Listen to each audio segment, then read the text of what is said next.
Welcome to your Cancer Collective full moon reading. My name is Amy Moonsong, and I'm really excited to be doing this with you tonight. I've created a really nice space for us tonight, and it feels really good. I'm really feeling the Cancer energy lately. As well as the Capricorn energy.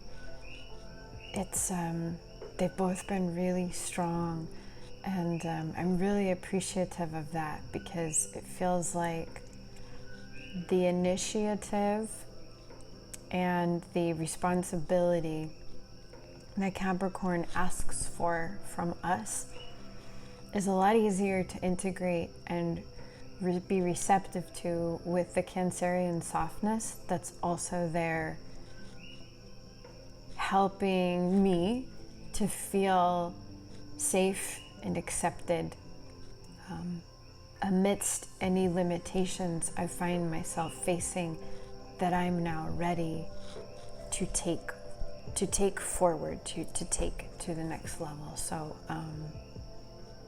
yeah, I wonder if you've been feeling any of that as well.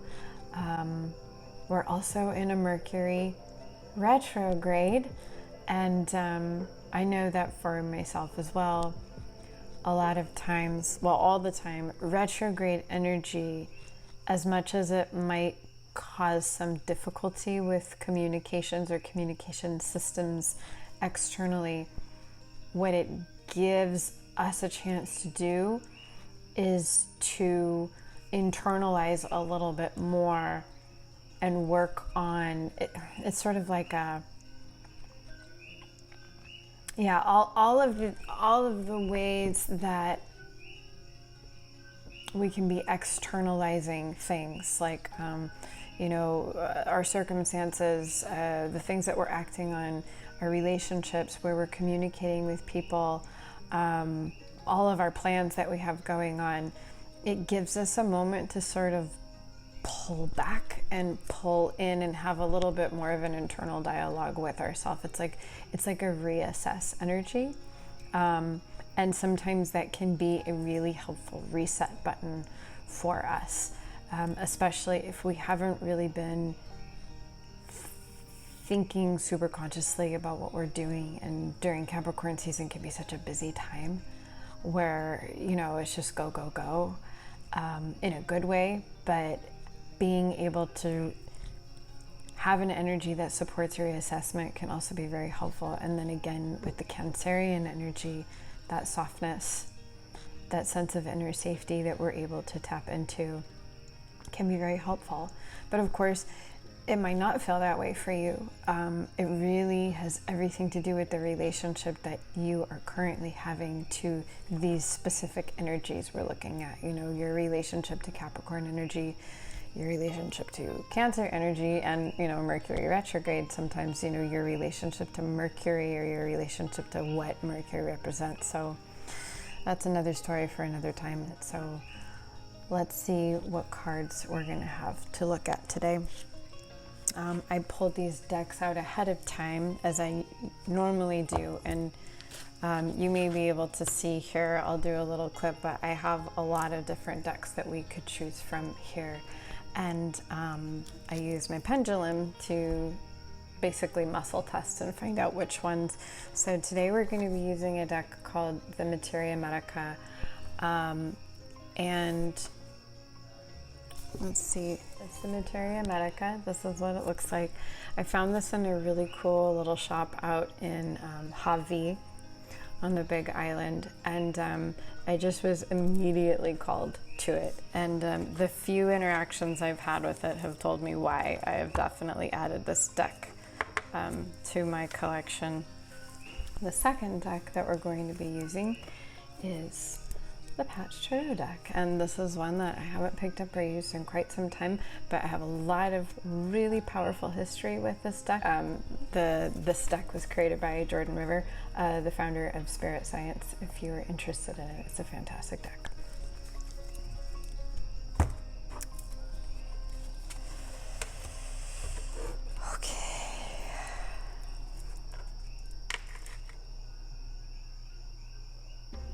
So we're going to be pulling from the Materia Medica first. See how pretty these are? They're really tiny, but smooth. Very, very high quality cardstock.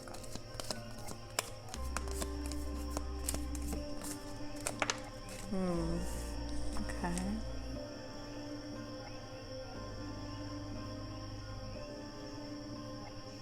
Okay. So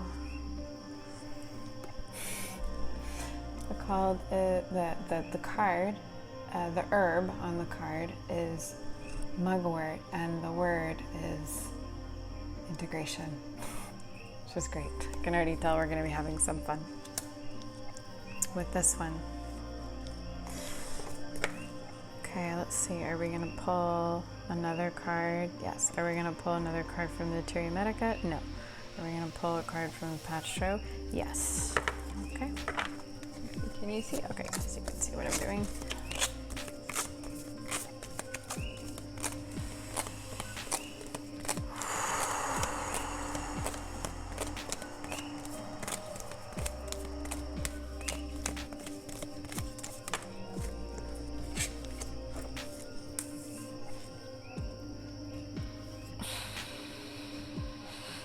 Okay. Wow. We have the Sun card. And this is a really, really beautiful, beautiful version of the Sun card. I've always loved this one very much. Let's see if we're going to pull anything else. No, it's just going to be these two cards today. Okay. So just even before I look at the description of Mugwort, which I'm going to because it's not a deck I have memorized, it's an oracle deck, so I might as well just read us that story. I mean, if you were sitting right in front of me right now, which I mean you technically are, I would be asking you about what's going on with you in terms of you doing integration around stepping more fully into who you truly are. And it feels like a lot of second chakra, where it's like the first word or phrase that comes to my mind is power. It's how we run power. It's the exchange of power, and how one of the things that I know that I've been having a lot of opportunity to really, really step up and step into is new levels of awareness around my ability to make powerful decisions in a much more responsible way. And by responsible, I'm really putting emphasis on response able, as in able to respond.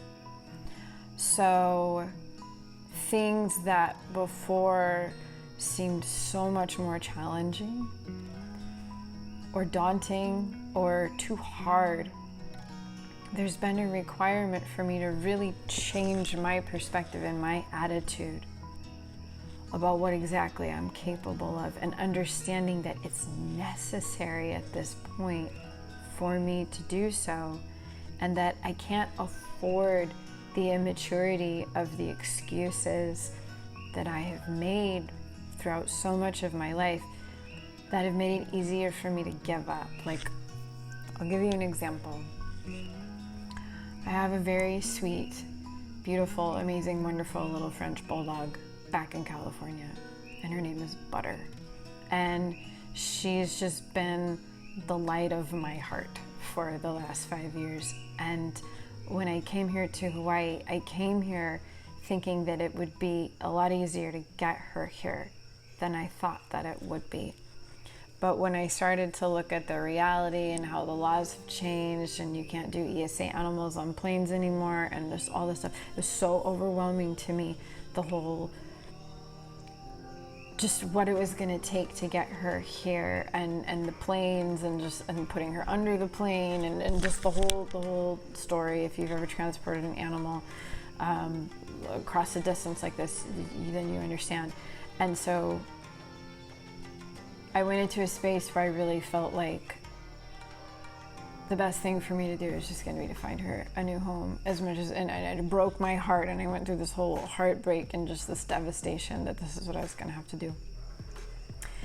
And went through that whole process, and then had a really powerful experience when I was driving my car, and all of a sudden I was just really overwhelmed by the feeling that she was sitting next to me.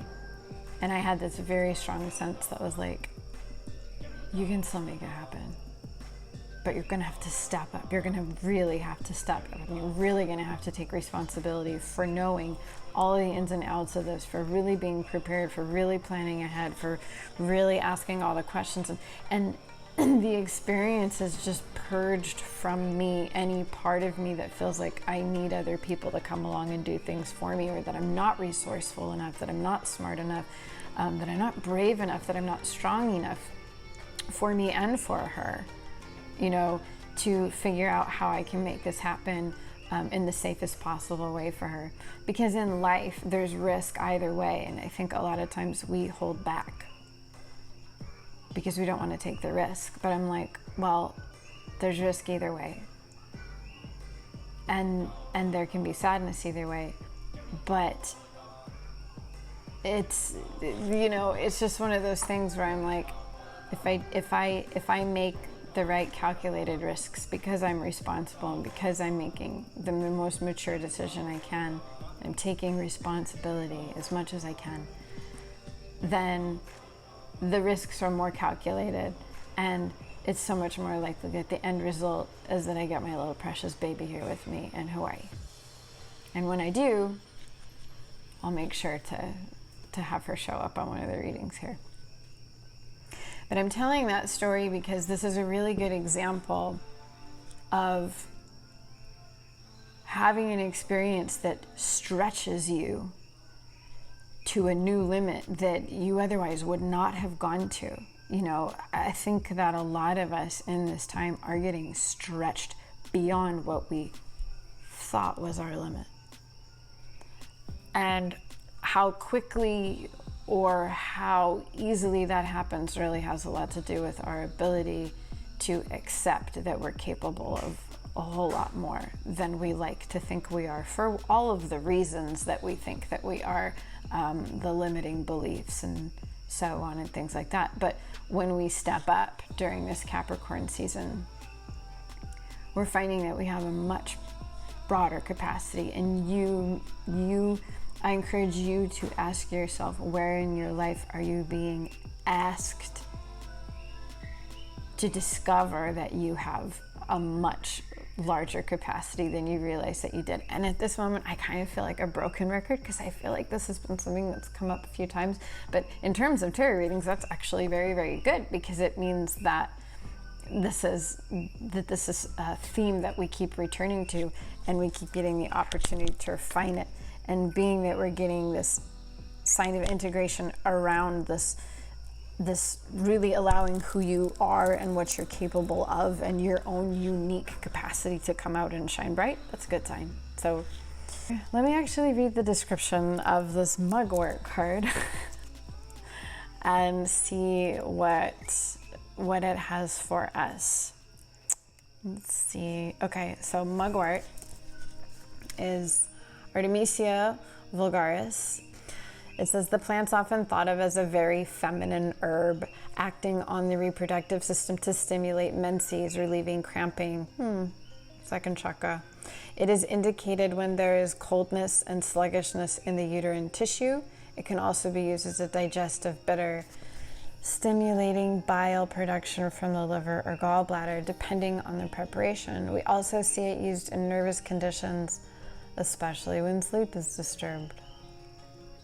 So I'm really appreciating the reference to feminine energy, even just like feminine sexuality, but like the womb space, the reference to the womb space, and how much that makes me think about that Cancer energy, our relationship to Cancer energy has to do with the like mother energy first of all, so it's very lunar. But it's that aspect of mothering that is when we're able to feel safe and we're able to feel at home and we're able to feel cozy. You know, every year during Cancer season, I always build a moon garden. It's like, it's compulsive, I can't help it. I go out and I set up this nighttime garden with candles and incense and all of this stuff, and then I have to sit out and have tea. Because that's just what Cancer energy does to me, and it's lovely. But it's this idea of like this womb space, this place where you feel safe, this place where you feel like yourself and you feel free to express yourself. And that type of space is so important when it comes to the masculine expression, which is like, you know, our ability to be who we are, to step up into more responsibility and take action is more of a masculine external expression, but it's supported by that feminine womb space that we all have inside. So in terms of this responsibility, stepping up, stretching, you may find that you're going to have to step through what may be some unhealthy relationship inside subconsciously that you have to this sense of your own womb space, the sense of your own safety. It may be some issues with your own mother that you might need to release, let go of, and again, stepping into your ability to respond to yourself, to mother yourself, and so on and so forth. Think about it. It says Mugwort is often considered to act on the intuition as well. In promoting relaxation and deep sleep, she can enhance dreaming, allowing us to be more present and aware of our psychic activity. She has associations with the moon, the feminine, intuitive shadow side of things. She's known as a dream guide who can bring the gap between this world and the spirit world. An invitation inward, Mugwort teaches us about the power of shadow work. There's something to be integrated, some darkness to be confronted and accepted as part of the self. This work is not always pleasant, but it is necessary for further evolution. Wow. Mugwort may also help us to see the softer, intuitive, slow, and calm aspect of self. The yin aspect is her domain. How to turn towards something that can so often be dismissed as weak and see it as a signal of strength. How to ground deep into the completeness of identity, integrating light and dark, yin and yang.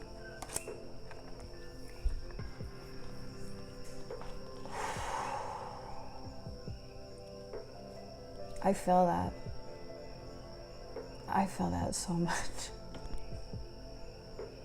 So where do you feel that? I think that one of the best ways to answer the question of where you're feeling this, you know, because this is your growth edge, is to contemplate where you're getting triggered the most right now, where you're getting triggered the most into not feeling safe on whatever level. And then asking yourself where you can take more responsibility for knowing that you're safe. Because shadow work shadow work is about illuminating the false stories and the illusion that creates the wounds and the traumas that then create the defense mechanisms that protect us, protect the ego, protect its sense of who it is. But a lot of times our sense of who we are and our protection, and defense mechanisms come from the belief that we are wounded, therefore we must act wounded and we must protect ourselves, we protect our wounds so that we don't get wounded anymore. But integration is about healing. It's like if you break your arm, you put a cast on it and you protect it for a while, and then you take the cast off and you have to use the arm again, which is hard and painful because it's stiff at first. But a lot of times the bones mend stronger than they were the first time because they've been broken. So a lot of times the way that we deal with our shadow self, because it's uncomfortable, is by re-breaking the arm over and over and over again so that it stays wounded, because again we have this subconscious attachment to that's what our identity is. Because who we are without the wound is unknown. And again, we don't like to be comfortable. And here's one of the things that's really important to keep in mind, especially when we're looking at Cancer energy and the comfort and the softness and the womb space. Comfort and safety are not the same thing. A lot of times, in order to discover inner safety, it does require that we are uncomfortable. Because when we have the external comforts, and a lot of times the external comforts are being able to control our environment, to control the people in our lives, at whatever capacity that we need to, so that we can, protect ourselves. And the external comforts are removed, when we're not able to control things. When people are disturbing us, when circumstances are disturbing us, when we are losing that which makes us comfortable, we either become distraught and lose a lot of energy and usually become sick, or we grow, we get stronger, and we find out that there's so much more of us. And a lot of times this type of growth is the reason why so many of us have dreams that are that we take such comfort and have such passion in our dreams that we want to accomplish, but we won't ever accomplish them because we won't do the growing that's necessary to actually become the person who can hold that. And this is one of the things I've learned about dreams, and I think I'll end it here, is that it's one thing to dream the dream that makes life bearable, right? The thing I'll one day do. It's another thing to manifest that dream and actually see it in front of you. It's another thing still to accept that dream and allow it to happen. And it's another thing even more to learn how to maintain the vibrational capacity necessary to then live in the reality where you're living that dream. It's not as simple as just being given what you want. When we get what we want, we have to shift into being somebody who can maintain that. And that the changes that are often required are more than you would realize. And I feel like maybe I'm repeating myself, and I might have said something like this before in another reading, probably. But ask yourself this question: where is your growth that is showing up? I guarantee you it's where you're feeling the most uncomfortable and the most unsafe. But you got to work on the inner safety first. You have to ask yourself where you're making it other people's responsibility to make you comfortable. Where you're making anything anybody else's responsibility, because this is where you're not going to pass the initiation of Capricorn. And right now, it's all about the initiation of Capricorn. And the initiation of Capricorn happens because we're able to integrate everything that we've been learning since Aries season of this year. It's huge, you guys. This is where the rubber meets the road. So I just want to encourage each one of you to let the softness of this full moon really support you, really support your power center, your womb space. Even if you're a guy, like, you still have a womb space, right? You still have a second chakra. That's the seat of power, and how you keep it, how you negotiate it, and that power becomes what fuels our decision-making process and our creativity. Be with the softness of this full moon, and let Capricorn minister to you about where you can grow, where you can take more responsibility, where you need to let go, where you just need to step up. And doing that shadow work, and knowing that it might mean that you have to let some things go that are easier to hold on to, or that you might even be addicted to holding on to. This is also the season of the Devil card, but we'll save that for the Devil card video, which should be coming out soon. But I hope that this was helpful. I know this was kind of a long reading, but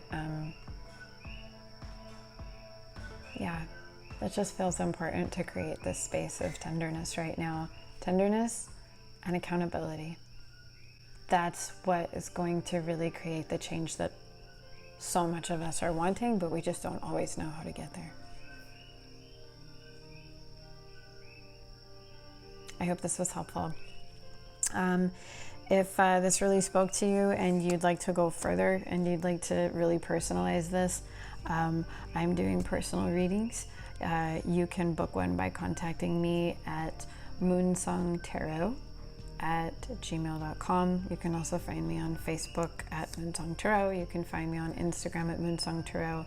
My website, which is moonsongtarot.com, will eventually be back up again. We're working on it, and you can also book readings through there. But just reach out and contact me if you would like a personal reading.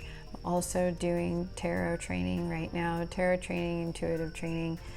If you're interested in really learning how to do this practice in your life to help you with your spiritual growth, any kind of growth, not just spiritual growth, but really, I mean, it's all the same, really. How you do one thing is how you do everything. Again, I wish you a beautiful Cancer full moon, and thank you for taking the time to be here with me, and take the time to be with yourself, and really, really let the energy of this moon and the energy of Capricorn speak to you.